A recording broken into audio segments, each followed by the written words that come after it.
Hi guys, welcome back to my channel. My name is Damilo and I'm a YouTuber based in Bournemouth, United Kingdom. I film about faith, lifestyle, music, although you guys have not seen anything from the music end, but it's coming soon, very soon. So if you're new here, welcome. If you're not new, welcome back.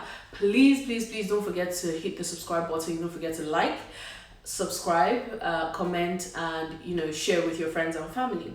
So today in this video I'm going to be giving you or telling you the story. It's a story time video and I'm going to be telling you the story of how I lost 30 kg worth of stuff or 30 kg parcel from Nigeria coming to me in the UK. So yeah, if this is something you're interested in watching, definitely please stay tuned and keep watching.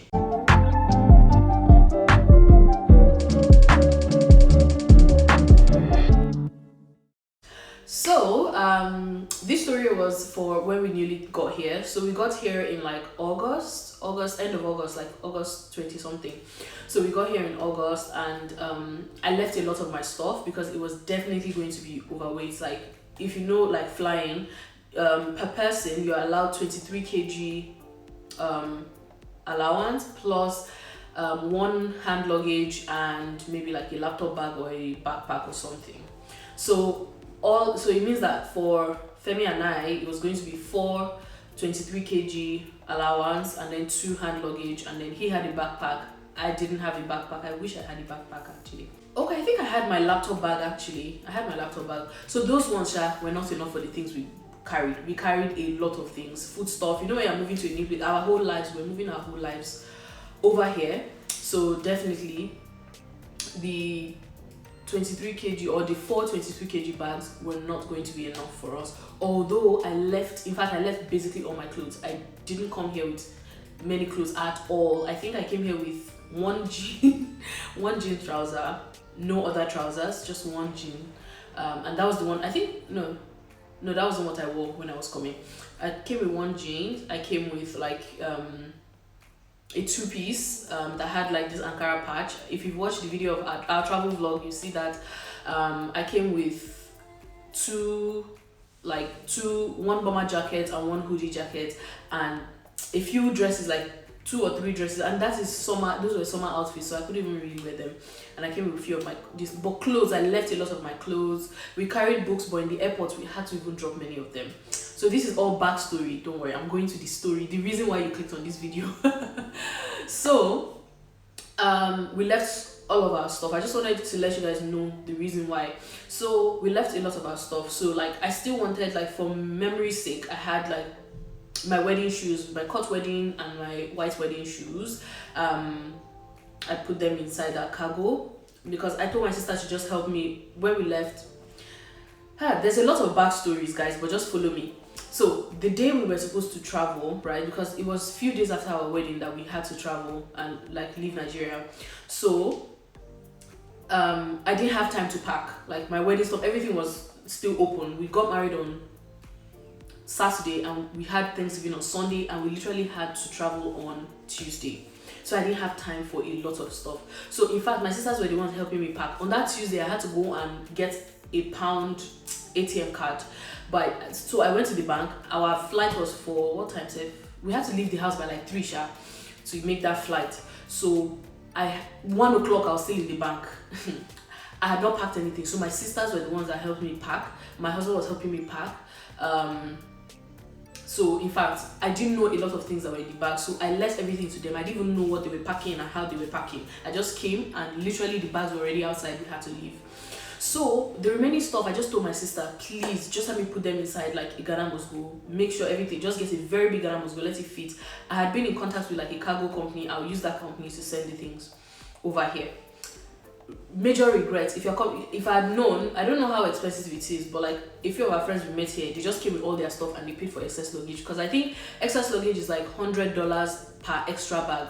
So if I just carried that extra one, it would have been so much better for me to pay $100, to be honest, for that extra one bag. So if that is the case with you, I think it might be worth just carrying it to come. So we got here, and then I told my sister, okay, send it to Abuja. We sent it from Abuja to Lagos because the shipping company was in Lagos. Everything was 30 kg. Oh, I was telling you guys the things I was saying. Oh my god, this thing's so all over the place. So I was telling you guys these things I was saying. My wedding shoes, both my cost wedding and my white wedding, my bridal shower dress, because I didn't want to let it go. I really love that dress. There was this like cast iron this thing that somebody gave us as a wedding gift. I wanted, is Destiny. I really wanted to come with it. It was like a grill pot kind of thing, and it's both ways. I put it there. Gari, beans, food stuff, like a lot of food stuff. And then apparently my sister didn't know there was a box like this, and it had like some expensive jewelry my mom bought for me.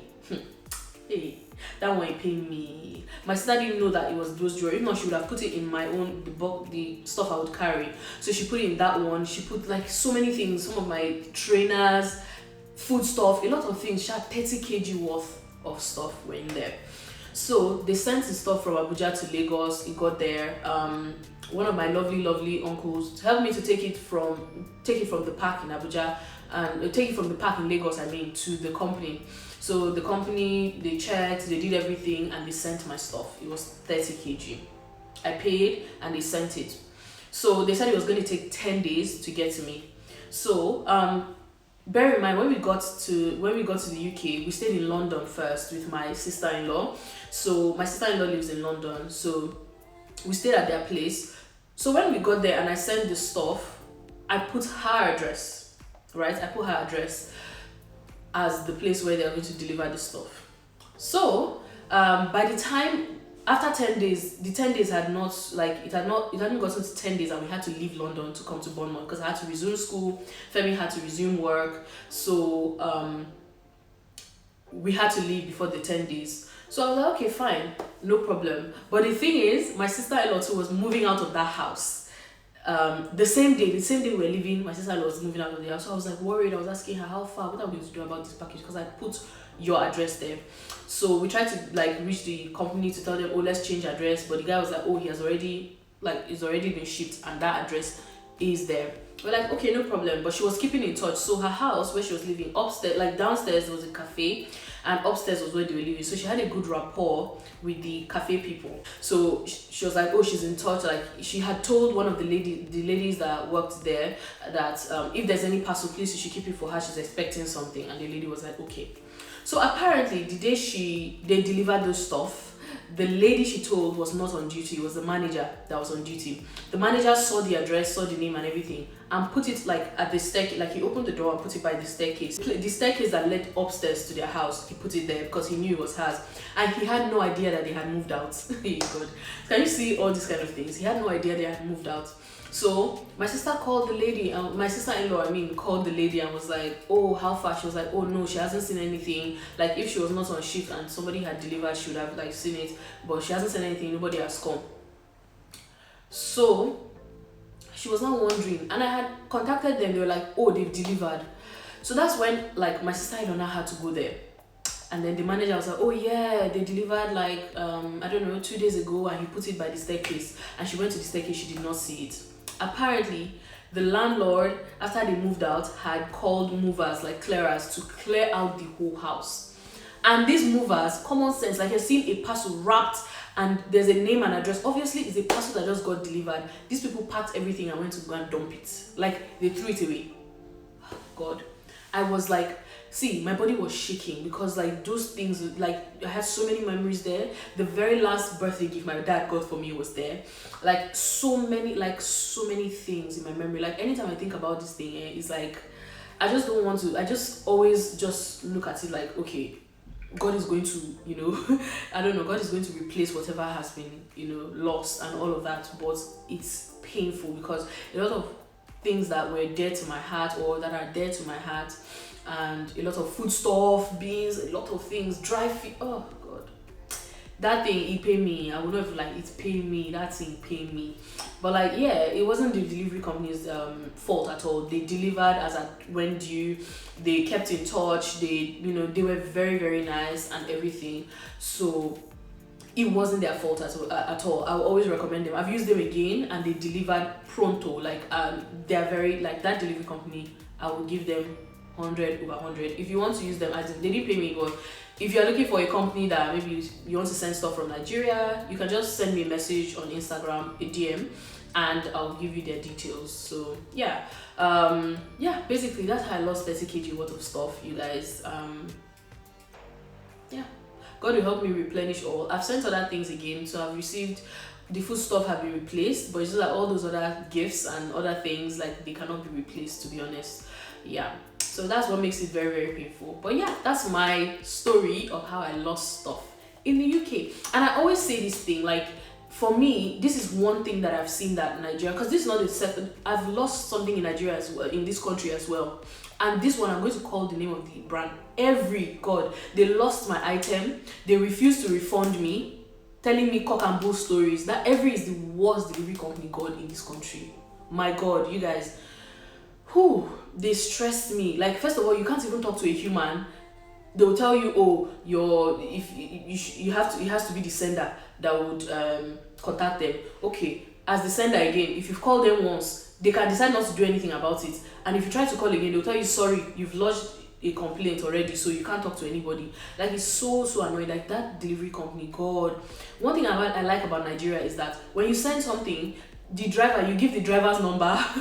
Like, the sender and the driver are attached together, so wherever the driver is, like, you are aware, like, because you have the driver's number, you are in contact with the driver and everything. But in this country, they don't call you. If you miss it, you miss it. Anything can happen along the way. Like, anything can happen. Like, there's something like your parcel, they can just tell you your parcel is lost, and that's it. Like, there's nothing you can do about it, unless maybe that parcel has been insured, and is not, what is in the parcel is not on the prohibited list, like things that they prohibit. And almost everything is prohibited. If you check their websites, almost everything is prohibited. They'll tell you, don't send sensitive documents, don't send food, don't send battery, don't send any form of medication. So what exactly am I sending then? I mean, you can only send maybe basically clothes and shoes, that's all. But like, don't send documents, don't send. So for example, I'm in London and I have like a document in another place, don't send that document, don't send any, as in so many things that you can't send. So like, if your stuff is on the prohibited list, even if it's insured, they're not going to pay you for that. And unless you even pay for insurance on those parcels, there's no guarantee. Like, it's just so, like, that's one thing I know that I like Nigeria for. Delivery in Nigeria, I feel like it's better than this place, to be honest. I prefer it because you're in direct contact with the driver and everything. So yeah, that's my story. Thank you guys so much for watching. What do you think? Has any of you in the UK lost anything? Like, what is your experience? What do you think? For me, what I've found that is the best one that I've always used and they delivered on time and as at when due is Royal Mail. So that's the one that I've used and I really like. So what delivery companies do you think are good? What delivery companies do you think we should use, and all of that? So yeah, thank you guys. That's my story. Thank you guys so much for watching, and I'll see you in my next video. Don't forget to like, share, and subscribe. See you in my next one. Bye.